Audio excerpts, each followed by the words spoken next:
Sziasztok, szép napot! Üdvözlök mindenkit a csatornámon, és boldog új évet 2023-ban!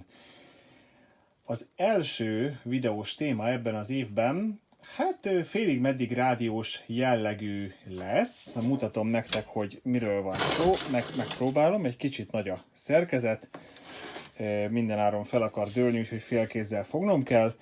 A szerkezet pedig nem más, mutatom nektek, ez egy Rode Schwarz teljesítmény és amplitúdó mérő műszer.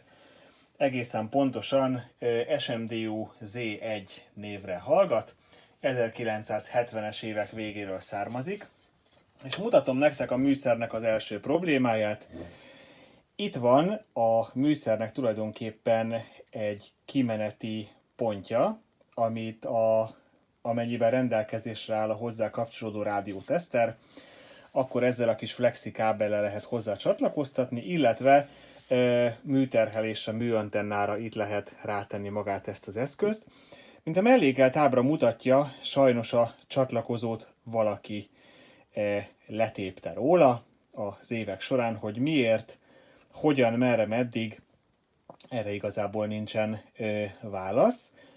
Viszont én találtam itthon egy-két krimpelhető csatit, amit megpróbálok majd föltenni erre a szerkezetre, és akkor el lehet kezdeni a műszernek a vizsgálatát, hogy pontosan mennyire életképes, mennyire nem életképes.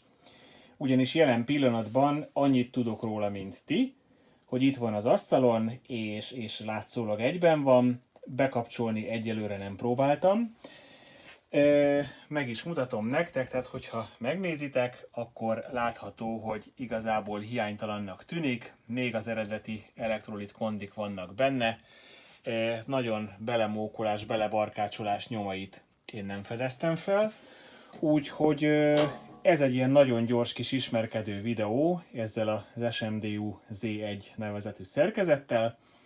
A következőkben akkor megpróbálok rákrimpelni egy N-csatit, és utána jöhet az élesztés, tesztelés, meglátjuk, hogy mit tud a szerkentyű. Köszönöm szépen, hogy megnéztétek a videót, hogyha tetszett, nézzétek meg a többit is, vagy iratkozzatok fel a csatornára, és akkor mindig kaptok automatikus értesítést, hogyha feltöltök egy új tartalmat. Szép napot, sziasztok, és bujék még egyszer. Halihó!